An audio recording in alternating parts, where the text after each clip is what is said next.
got a DM this week. What is this podcast? A scorned ex-radio announcer spills the tea? Business podcast? I'm confused. That makes sense. I guess without wanting to sound like an Australian Idol contestant, this is a journey. The highs and lows of entrepreneurial attempts from somebody with no qualifications and is a creative. I've made mistakes that have cost tens of thousands of dollars just by diving headfirst into this company. A podcast company. This is a podcast about that podcast company. Session in progress. In January of 2022, I had 5 things going for me. The first being the love and support, unwavering, of my partner, Emily, who had just had our first child and was supporting me in something I had no right to be doing. $60,000 in savings, which was meant to pay for our whole cost of living for my family, who was now down to 1 income. Big thank you to my ex-employer and long service leave. 10,000 hours of audio editing skills in my back pocket. 2 sponsors for my then only 2 podcasts, Listenable and Gotsom. Now, the total was over 6 figures, but I had to pay talent on the show, and the rest of the money was meant to be to survive the rest of the 2022 calendar year.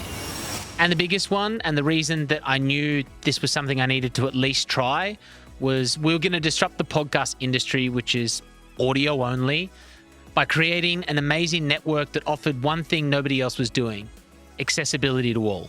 And I had a million things working against me.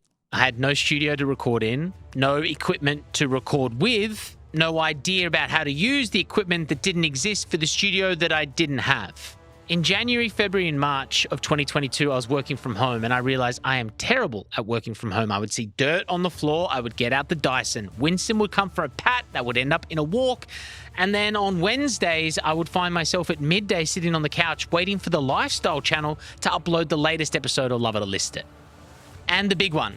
Personally, in my own life, I think I'm pretty good with money. I've saved money, I've invested it, but in a business sense, I didn't know or don't know what I'm doing.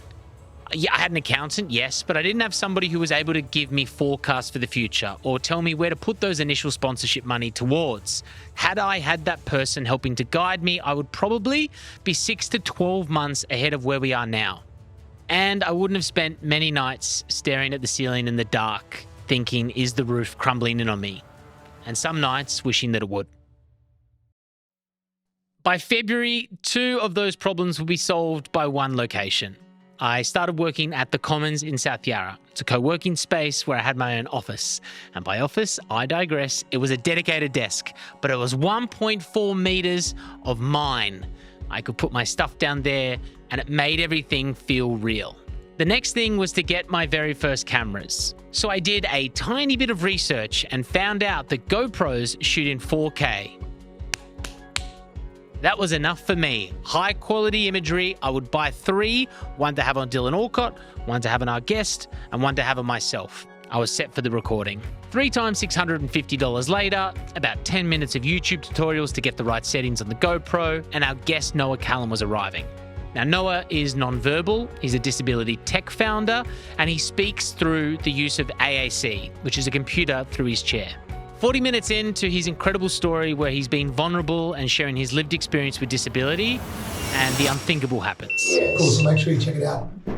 His camera just turned off. Literally just turned off. No, good one. Sure. Got the whole thing set. All 3 cameras within 2 minutes of each other shutting down due to overheating. 20% battery. That's all right. Causing us to shorten our interview and edit around the massive fuck-up of inexperience, tech knowledge, and research. $1,950 down the drain. That wasn't my only financial mistake in my first 3 months. I had no idea what a business activity statement, aka a BAS, was, which is your business's contribution to a goods and services tax, aka GST.